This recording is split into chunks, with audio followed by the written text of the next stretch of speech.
결론적으로는 항산화 성분이 들어있는 채소나 과일을 먹어서 내가 건강 행동을 하는 거는 유익합니다. 그런데 이렇게 성분을 정제해서 먹는 것은 사실은 도움이 안 되는 걸로 돼 있고, 심지어 일부 항산화제 비타민 E 같은 것을 고용량으로 먹게 되면 오히려 암 발생 가능성이 증가될 수도 있다. 교수님이 예전에는 굉장히 많이 드셨던 술에 대한 질문도 좀 드려볼까 하는데, 저는 숙취가 좀 있는 편이거든요. 네. 술 마시는 숙취 원인과 알코올 분해의 핵심은 뭔가요? 알코올은 네. 2단계에 걸쳐서 분해가 됩니다. 네. 알코올 디하이드로제네이즈가 있고, 그 다음에 알데하이드 디하이드로제네이즈라는 게 있어요. 네. 그래서 2단계로 분해가 되는데, 이 숙취는 이 알데히드, 아세트알데히드라고 해서 네. 독성 분해 산물이죠. 알코올의 독성 분해 산물인데 이것이 만드는 거로 생각을 합니다. 일부는 이제 메탄올 같은 게 섞여 있는 경우도 있고 이런 것들도 문제가 된다고 하지만, 주요한 기전, 그러니까 심장이 두근두근 거리고 토할 것 같고 얼굴이 빨개지고 이런 것들은 이제 알데하이드가 만든다고 생각을 하시면 되겠고, 이 아세트알데하이드는 발암 물질입니다. 그래서 이게 술을 많이 먹게 되면 이 아세트알데히드가 사실은 여러 가지 몸에 산화적인 스트레스를 주고, 그러니까 활성산소를 또 만든다고도 생각을 할 수가 있게 되겠는데, 그래서 아세트알데히드가 안 생기게 만들려면 어떻게 하면 되느냐? 술을 조금 먹으면 됩니다. 술을 조금 먹는 게 답입니다. 그럼 만약 술을 많이 먹었을 때 숙취 해결하는 방법은요? 투석을 하시면 됩니다. 뭘 투석해요? 혈액 투석. 혈액 투석이요? 정확하게 이게 어떤 의미죠? 할 수 없죠. 그러니까 제 말은 이게 농담인데요. 그러니까 혈중 또 아세트알데하이드 농도를 정말 빠르게 떨어뜨리는 가장 효과적인 방법은 피를 거르는 거죠. 투석을 하게 되면 노폐물이 싹 걸러진단 말이에요. 그러니까 어떻게 보면 그건 할 수가 없으니까 그러니까요. 결국에 술을 절주하는 게 제일 일단 좋습니다. 절주를 못했어요. 네. 많이 마셨어. 일단은 시간이 지나야 됩니다. 네. 몸의 전반적인 대사 속도를 조금 빠르게 하면은 도움이 될 수 있습니다. 그래서 술 깰 때까지 완전히 누워있는 것보다는 약간의 신체 활동을 하는 게 도움이 될 수가 있고요. 그다음에 술을 먹으면 탈수와 부종이 동시에 생깁니다. 혈관 확장이 생기면서 결국에는 이제 붓죠, 약간. 사람이 붓는데 실제로 혈관 내 용적은 또 줄어들어 있죠. 그러니까 우리 몸에 필요한 물은 부족한데 쓸데없는데 그 물이 가서 박혀 있는 거라 보시면 돼요. 그러다 보니까 어떻게 보면 탈수를 개선해 줄 필요가 있습니다. 그래서 물을 마시면 되겠네요. 물, 이온 음료 이런 것들 도움이 될 수가 있죠. 근데 사실은 숙취 개선에 도움이 된다고 나오는 음료들은 어떻게 보면, 그래서 당분을, 포도당을 공급해서 어떻게 보면 알코올의 분해를 돕고, 그러니까 대사 속도를 올려서 알코올의 분해를 좀 도와주고, 그 다음에 거기에 보면 이제 전해질들이 들어있죠. 그 다음 물이죠. 결론적으로는 그냥 이온 음료를 먹는 것과 비슷하다라고 생각을 하시면 되겠습니다. 숙취 해소제는 도움이 되긴 하는 거예요? 이게 사실은 이 숙취 해소제 만드는 회사분들이 저를 미워하실 수도 있기 때문에 말씀드리기가 좀 죄송스럽습니다만은 이제 거의 대부분이 이제 위약 효과, 플라세보 효과일 거라고 생각이 됩니다. 위약 효과요? 네, 그러니까 가짜약 효과일 거라고 생각이 됩니다. 플라시보적인 먹었을 때 내가 효과가 있다 생각하는 그거인 것 같은데, 그러면 저 같은 경우는 제가 어디서 듣기로 술이 깨게 하는데 필요한 것들이 하나가 충분한 수면을 취하는 거, 그 다음에 물을 많이 마시는 거, 그 다음에 술을 그거 분해하는데 당이 필요하다고 해서 들었던 것 같아요. 그래서 저는 물이랑 꿀이랑 이거 자요. 요 세 가지, 아니면 초콜릿이랑 먹고 물을 좀 먹든가, 이런 방법은 괜찮은 방법인가요? 이제 연배가 있으시기 때문에 그렇게 해야 될 정도로까지 술을 드시지 않는 게 우선 좋겠고, 그렇죠. 네, 근데 제 생각에는 이온 음료 같은 거, 말씀하신 것처럼 당분이 있는 음료수를, 근데 이온 음료는 전해질도 같이 있기 때문에 이게 또 술 많이 마시면 또 소변 많이 보기 때문에 맞아. 전해질도 뒤틀리기 때문에 그래서 제 생각에 그냥 약간의 이온 음료를 드시고 물 많이 드시고, 시간이 지나야 돼요. 술은 다른 약과는 달리, 그러니까 결국에 우리 몸이 소화해낼 수 있는, 분해해낼 수 있는 그 능력을 초과하는 양을 먹는 굉장히 드문 그런 화학 물질이에요. 그러니까 무슨 얘기냐면, 통상적으로 한 맥주 200 정도가 1시간에 분해가 됩니다. 따로 이제 또 이게 좀 어려운 얘기인데 P450 2E1이라고 해서 알코올을 분해하는 또 다른 요소가 있단 말이에요. 요게 활성화가 되어 있지 않은 경우에 기본적인 통상적인 보통 사람이라고 하면은 그냥 맥주 한 1시간에 200 정도 분해가 된다라고 보시면 돼요. 이 혈중 알코올 농도가 이렇게 선형적으로 떨어집니다. 보통 약은 약물 농도가 혈중에 많아지면 이게 반감기가 있어서 이렇게 더 빨리 떨어지는데, 술은 그렇지가 않고 아무리 많이 먹어도 그냥 1시간에 맥주 200 정도가 분해가 된다라고 생각을 하시고, 그러니까 전날 맥주를 3,000을 먹었으면 15시간이 걸리는 거예요. 그러니까 다음날 이제 숙취로 고생을 하시는 거는 과음을 하신 겁니다. 이게 고위험 음주라는 게 사실은 하루에 3잔, 맥주 200 기준으로 하루 3잔 이상 먹으면은 좀 이렇게 과음이라고 원래 볼 수 있는 거거든요. 그렇죠. 그러니까 그걸 이상을 드신 겁니다. 절주하세요. 알겠습니다. 이온 음료를 먹으면 이제 도움 된다는 얘기 해주셨는데 술 마실 때 이온 음료 먹는 거든요. 이게 더 취한다는 얘기도 있고 아니면 이거 어차피 물이라서 먹는 게 좋다는 얘기도 있고 하잖아요. 사실은 상관은 없고요. 네. 그런데 술과 함께 뭐 이온 음료나 또는 에너지 음료 이런 것들을 같이 섞어 먹으면 그냥 희석돼서 그냥 더 많이 먹게 될, 이렇게 술술 넘어가니까 또 달콤하고 더 많이 먹게 될 우려는 있다고 생각을 합니다. 근데 어쨌든 간에 어떤 형태의 술을 섭취하던 간에 혈중 알코올 농도는 알코올 양에 굉장히 비례해서 비슷하게 올라가는 것으로 되어 있습니다. 그럼 숙취 해소 때 먹으면 안 되는 음식은 뭘까요, 좀? 그런 건 없지만 일단은 술을 먹으면 안 되겠죠. 그 해장술을 먹는 것은 추천하고 싶지는 않고요. 기본적으로 또 이제 보통은 숙취가 많을 때는 전날 또 토한 경우도 많기 때문에 위장이 뒤집혀 있는 경우도 많고 그러니까 좀 위장에 부드러운 음식을 먹는 게 좋겠고 그러니까 너무 매운 음식이나 또 너무 고지방 음식, 그러니까 소화가 안 된단 말이에요. 고지방 음식은 소화되는데 또 소화효소 분비가 돼야 되니까 또 췌장을 자극하니까 그런 것들보다는 좀 부드러운 음식들 드시는 게 좋은데. 시청자분들이 궁금해하는 질문 하나 할게요. 아침 일어났는데 토할 것 같아요. 그런 기분 들잖아요. 그때 딱 이제 근데 바로 토는 한 게 아닌 거예요. 근데 그때 고민하시지 많은 분들이 이거 근데 화장실 가서 약간 손을 넣거나 해서 토를 해야지 정신이 좀 말짱해질까 토를 하는 사람이 있고 그냥 있다가 토 안 하고 가는 사람이 있잖아요. 토할 것 같을 때 약간 의도적으로 해서 토를 하는 게 좋은 거예요? 안 하는 게 좋은 거예요? 하고 나면 약간 좀 말짱해지는 기분이 있더라고요. 근데 자고 났어요. 아침이에요. 그때 이미 위에는, 그러니까 알코올은 사실은 곧바로 흡수돼요. 그러니까 무슨 얘기냐면 알코올을 먹으면 상부 위장관에서 즉각적으로 흡수가 되기 때문에 위에는 사실은 예를 들어서 우리 신환회, 신입생 환영회에서 이렇게 먹고 바로 토하는 거면 맥주가 나와서 토해져요. 그러면 효과가 있는데 자고 일어나서 아침에 위에는 뭐가 별로 없기 때문에 그때는 토해봐야 알코올 혈중 알코올 농도가 줄어들지는 않습니다. 그 토하면은 근데 자꾸 그렇게 토하면 식도가 찢어질 수가 있습니다. 그래서 좋지가 않고 그렇게 토하다가 응급실에 오시는 분들도 많아요. 그럼 피 나면은 내시경을 해서 거기 클립 같은 걸로 이렇게 지혈술도 해야 되고 큰일 날 수 있어요. 복잡해지는군요. 그래서 술을 절제하도록 하겠습니다. 절주 캠페인을 차라리 하시면 좋습니다. 알겠어요. 술에서 진짜 마지막 질문 한 개는 이건 이제 개인적인 질문인데 저는 원래 술 마시면 숙취 중 하나가 많이 마시는 날이 그렇게 많지 않지만 많이 마시면 아침에 일어나면 이제 이쪽 머리가 좀 아파요. 이쪽 머리가. 그 이유도 궁금한데 플러스로 요즘에는 연말에 술자리가 너무 많잖아요. 아무래도 모임이 많다 보니까 요즘에는 이제 아침에 일어난 것도 아닌데 술을 먹다가 좀 마셨을 때 술 마시는 도중에 머리가 아파. 그래서 못 마시겠다 하고 이따가 집에 가거든요. 알코올이 편두통을 자극할 수 있어요. 그리고 아세트알데히드, 그러니까 분해 산물도 편두통을 자극할 수 있죠. 그래서 두통이 생길 수 있습니다. 근데 어쨌든 간에 절제를 일단 하시는 게 맞지 않나 싶고 숙취로 머리가 아플 정도로까지 매일 드시는 거는 좀 좋지 않다. 알겠습니다. 술 안 먹도록 하겠습니다. 그래서 일주일 기준으로 한 15단위, 맥주 215잔 정도 최대 그 정도 드시는 게 좋겠고 하루 한 자리에서는 3잔 이상은 먹으면 좋지 않다. 그래서 아껴 드시는 게 좋고 많이 먹으면은 그 일생 동안 먹은 술의 총량이 뇌 노화와 연관이 되기 때문에 아껴 드시는 게 좋고 그렇게 아껴 드셔야 80대가 되셔도 술을 드실 수가 있다. 알겠습니다. 다시 노화 이야기로 좀 다시 돌아오면요. 최근에 이제 자꾸 깜빡깜빡하는 분들도 많다고 하시는데 청년분들 중에 청년 치매가 무섭다고 하는데 뇌 관련된 영양제 먹으면 예방되는 것도 있나요? 없습니다. 그런 건데 광고나 그런 문구들은 좀 있잖아요.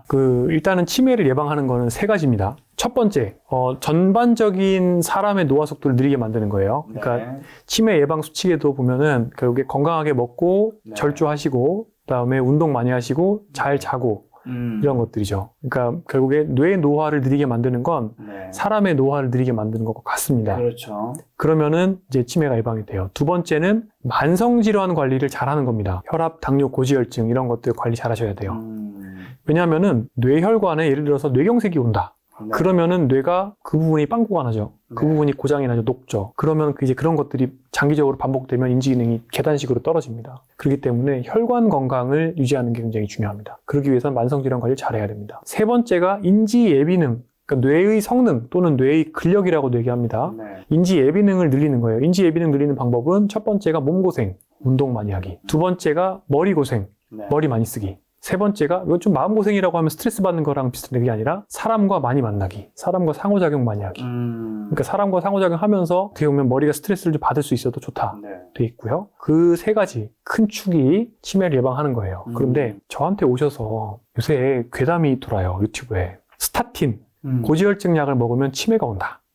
이런 것들 얘기하시는 의사 선생님들이 있어요. 아닙니다. 그러니까 기본적으로 고지혈증이 있어서 또 다른 위험 요인 때문에 스타틴을 써야 되는 분들은 쓰는 게 맞죠. 그러니까 고지혈증 약은 먹어야 되는 건데 이게 먹으면은 또 치매 예방된다는 그 문헌도 있고 사실은 뇌경색이 예방이 되고 뇌가 녹을 수 있는 위험이 그러니까 줄어드는 거예요. 예를 들어서 심근경색이 오더라도 뭐 예를 들어 시민성 쇼크에 의해서 사실은 뇌 허혈이 될 수도 있고 그러니까 그러면 또 인지기능 떨어질 수 있단 말이에요. 그리고 또 하나가 그러니까 이런 대사질환 이런 것들 때문에 사실은 혈관 건강이 안 좋아지면 전반적인 뇌의 어떤 혈액 순환이 안 좋아지기 때문에 인지기능이 떨어져요. 그래서 이런 것들을 예방하는데 효과가 좋은 게 사실은 스타틴이란 말이에요. 근데 이런 것들을 드시기 싫다고 저한테 와서 얘기를 하시면서 뇌영양제는 먹고 싶다. 처방해달라 하시는 분들이 되게 많아요. 그러니까 어떻게 보면 선호가 안 맞는 거예요. 뇌영양제의 효과는 사실 그게 있어봐야 정말 조금 있을까 말까. 근데 어떻게 보면 만성질환 관리를 잘 하는 거는 확실한 효과가 알려져 있는 거란 말이에요.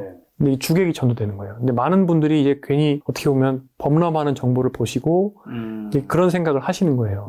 그러고서는 또 뭐 혈압 당뇨약도 드시기 싫고 이렇게 하시는데 오히려 약을 드시려고 하면 의사 선생님들이 제대로 처방하는 만성질환 약을 잘 드시는 게 맞고 뇌 영양제는 사실은 어떻게 보면 믿음의 영역이다. 특히 식품, 건강기능 식품으로 나오는 것들은 제가 항상 말씀드리지만 식품은 효과가 있으면 원래 이 세상에 있는 모든 것들은 효과가 있으면 부작용이 있단 말이에요. 그저 결국에 효과와 부작용이 둘 다 없어야 식품이 되는 거예요. 그래서 항상 어떻게 광고를 하느냐, 효과가 있을 가능성이 있는 이렇게 광고를 하죠. 효과가 있을 수 있다. 네. 그래서 그런 것들을 맹신하시면 안 되고 지금 제가 알려드린 세 가지 치매 예방, 노화를 느리게 만들고 만성질환 관리 잘하고 인지 예비능 높이고 이 세 가지를 하시는 게 답이다. 인지 예비능 얘기하시면서 사람 많이 만나는 게 좋다고 하셔서 혼자 있는 거 좋아하시는 분들은 좀 노화가 빨리 오나요? 저 혼자 있는 거 좋아하거든요. 아까 아이라고 말씀드렸잖아요. 그런데 그게 결론적으로는 아까 말씀드린 것처럼 노화 속도라기보다는 사람이 사회적으로 고립이 되는 거는 그러니까 어떤 거냐면 사람의 사회적인 관계의 총량, 그 다음에 질, 그 다음에 주관적으로 느끼는 사람으로서 어떤 애정을 받느냐 또는 서포트를 받느냐 이 세 가지가 다 곱해진 거예요. 그래서 어떤 사람은 예를 들어서 사람과의 관계가 예를 들어 친구가 한 명이에요. 한 명인데도 충분히 서포트를 받고 있다.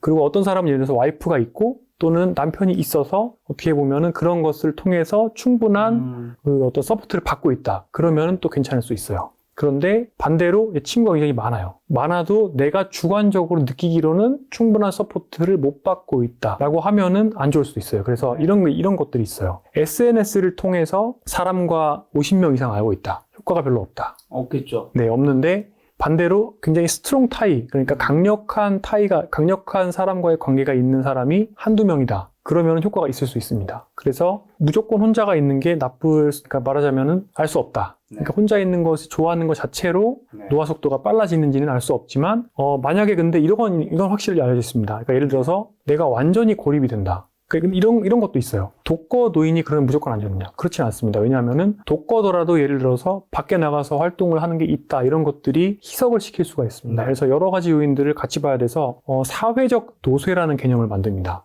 그러니까 사회적 취약성인데 내가 예를 들어서 독거이면서 밖에 나가지도 않고 뿐만 아니라 실제로 외로움을 느끼고 그 다음에 내가 말할 사람이 하루에서 20분도 없다 뭐 이런 것들이 다 있다라고 하면은 정말 취약하고 그런 분들은 사망 가능성이 50% 이상 올라가게 되고 우울, 불안 이런 것들이 악화되고 또 실제로 활동이 줄어들다 보니까 대사질환이 악화되고요. 이런 것들이 전반적으로 나빠진다고 돼 있죠. 그런데 이제 반면에 그러니까 예를 들어서 그런데 독거다. 그럼에도 불구하고 내가 밖으로 나가려고 한다. 그러면은 이제 그런 것들이 상쇄가 될 수 있는 거죠. 그러니까 결론적으로 한 가지 파라미터만 가지고 사회적 취약성을 우리가 가늠을 할 수는 없다라고 되어 있습니다. 항산화제 주사 같은 건 노화 재현시키는 도움 되나요? 안 됩니다. 주사 이름만 봤을 땐 될 것 같은데. 항산화제는 이게 제가 이제 사람의 심리 얘기할 때 사람들이 선악관계를 만드는 걸 좋아합니다. 그래서 어떤 식이냐면 이런 사람들이 알칼리 되게 좋아하잖아요. 산 되게 싫어하고. 그 다음에 활성산소라 그러면 아주 학을 띠죠. 활성산소가 노화의 기전에 주요한 것인 건 맞습니다. 그런데 활성산소가 우리 몸속에서는 좋은 일도 많이 해요. 활성산소는 일단은 고장난 미토콘드리아를 태워주고요. 그다음에 고장난 단백질을 청소하는 데 도움이 되는 네. 여러 가지 기작들을 활성화시켜줍니다. 그러니까 어떻게 보면 건강한 활성산소는 항노화 물질이에요. 근데 지금 보면은 사람들이 제일 부족한 건 운동이란 말이에요. 운동을 하면은 만들어지는 게 건강한 활성산소란 말이에요. 건강한 활성산소로 사람들은 부족해요. 그러면 그렇게 건강한 활성산소가 부족한 상태에서 항산화제를 맞으면 도움이 될까요? 아니요. 안 되죠. 네. 그래서 안 됩니다. 그래서 항산화제는 이거는 국립암센터 명승건 교수님이 전문가예요. 그분이 내신 연구 결과들도 많이 보고 저도 공부를 많이 했는데 결론적으로는 항산화 성분이 들어있는 채소나 과일을 먹어서 내가 그 건강 행동을 하는 거는 유익합니다. 생존율에도 도움이 됩니다. 네. 그런데 그런 것들을 뭐 이렇게 성분을 정제해서 먹는 것은 사실은 도움이 안 되는 걸로 돼 있고 네. 심지어 일부 항산화제 비타민 E 같은 것을 고용량으로 먹게 되면 오히려 뭐 암 발생 가능성이 증가될 수도 있다라고 돼 있기 때문에 그것도 사실 기전적으로는 맞죠. 활성산소가 우리 몸속에 고장난 것들을 제거해 주는 효과가 있는데 그 고장난 것들이 지속이 되면은 암 발생으로 갈 수 있는 거거든요. 그런 건강한 기작들을 어떻게 보면 고용량의 항산화제가 줄여줄 수 있는 잠재적인 가능성이 있기 때문에 그러니까 항산화제를 좋아할 필요는 없다는 겁니다. 요즘에 워낙 또 정보가 많이 네. 범람한 세상이잖아요. 유튜브나 뭐 인스타그램에서도 많이 광고가 있어서 그런 것 같은데 노화 방지 효과가 있다고 선전한 요법들 중에 아까도 위험한 거 말씀해 주셨는데 또 다른 뭐 대표적으로 위험한 거 뭐 잘못된 거 있을까요? 사람들의 그 어떤 심리가 이런 게 있습니다. 그 위험하다기보다는 효과 없는데 돈 많이 쓰는 것들 중에서 뭐를 먹으면 그 먹은 게 그 부위로 갈 거다. 그러니까 예를 들어서 연골 성분을 먹으면 연골로 간다. 피부 성분 콜라겐 먹으면 피부로 간다. 콜라겐 너무 궁금했는데 여쭤보려고 했는데. 먹으면 네. 소화와 흡수가 되어서 네. 아미노산 단위로 쪼개져서 들어오기 때문에 그 위치로 안 갑니다. 에너지로 쓰이지. 그래서 결국에는 대부분 다 에너지원으로 날아가는 겁니다. 그래서 뭐 사실은 그 관절에 좋다는 뭐 성분들이 있어요. 그런 것들 사실은 먹고 나면은 그냥 에너지원으로 소비되기 때문에 굉장히 비싸요. 그런 것들이. 저는 그래서 일단 저한테 막 다 가져오십니다. 그러면 오메가3는 칼로리입니다. 1g당 9칼로리 지방이고요. 이건 지방 드시는 거고요. 그다음에 글루코사민은 이제 결국에는 뭐 탄수화물 성분이다. 이런 식으로 콜라겐은 단백질이다. 이렇게 말씀을 드리고 있습니다. 그래서 그냥 어떻게 보면 그런데 돈 너무 많이 쓰지 마시고 콜라겐 도움 되나요? 결론적으로 지금 도움 안 된다고 말씀드립니다. 네, 다시 한번 확인해 보려고 한 거였어요. 네, 그래서 도움이 안 됩니다. 네, 안 된다고 합니다, 여러분. 네, 그래서 근데 저 길을 가다가 칼을 맞거나 할 수도 있을 것 같아요. 혹은 막 악플이 또는 이게 좋아요를 눌러야 되는데 사람들이 싫어요 누를까봐 너무 걱정돼요. 그 업계 관계자분들이. 네. 하지만 저는 늘 이제 정의용 교수님이나 다른 의학 교수님을 모실 때마다 느끼는 거는 이분들이 그냥 단순히 주관적으로 얘기한다기보다 의학적인 논문이나 데이터를 보고 항상 말씀하셔서 그 유튜브에나 이제 이런 떠도는 정보보다는 훨씬 더 정확성이 높지 않을까. 저는 정말 그렇게 생각합니다. 참, 근데 시청자분들이 이건 하나 아셨으면 좋겠는 게, 그 논문도요, 그러니까 정말 다양한 레벨의 증거들이 존재합니다. 그렇죠. 그러니까 예를 들어서, 스타틴을 쓰면 뇌가 녹는다라고 말씀하시는 분들 중에, 이제 예를 들어서 세포막에 콜레스테롤이 중요한데, 그 콜레스테롤을 낮추면은 뇌가 녹는다라고 말씀하시는 의사 선생님이 계셨어요. 근데 그 과학적 사실이 맞거든요. 그러니까 콜레스테롤이 우리 몸에 없으면 죽어요. 당연히 예를 들어서 이런 거죠. 우리 몸에 지방이 전혀 없으면 우리는 죽습니다. 그렇죠. 근데 지방이 많으면 지방을 좀 줄이는 게 도움이 되는 거죠. 그렇죠.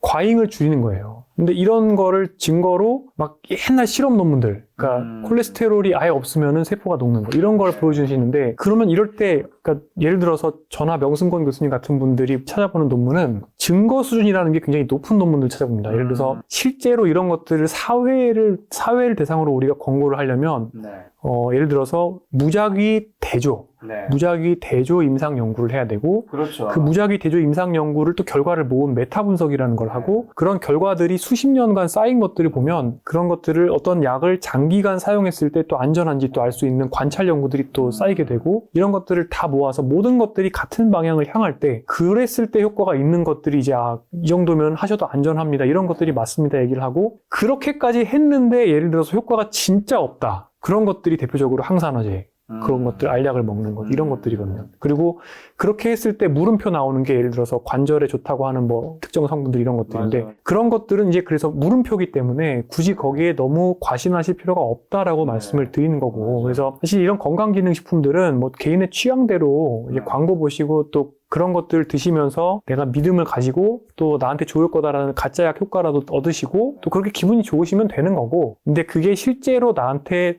이 어떤 질병을 치료해 줄 거라고 믿으시면 안 되는 거고 제일 문제가 되는 건 주객이 전도가 돼서 정말 만성질환 약은 드셔야 되는데 그런 것들은 드시기 싫으시고 대신에 건강기능식품이 이걸 대체할 수 있을 거야 이렇게 과신하시는 게 이게 제일 문제가 되니까 이런 것들을 좀 정보의 홍수인 시대인데 이런 정보의 홍수 시대에서 좀 슬기롭게 생각을 하시면 좋겠다라고 말씀드리고 싶습니다. 저도 그런 거 건기능이든 약에서 영양제든 뭐 봤을 때 그 근거를 막 이제 이미지에서 만들어서 막 보여주잖아요. 거기서 어떤 특허를 보여주기도 하고 그다음에 임상을 보여주기도 하는데 임상 숫자 보면 뭐 30명 돼 있다. 네. 특허 보면 사실은 요거와 조금 관련이 있는 다른 거 맞습니다. 그런 걸로 현혹을 해서 네. 팔고 있더라고요. 그럼 꼭 여러분 안 속아 넘어가셨으면 좋겠고요.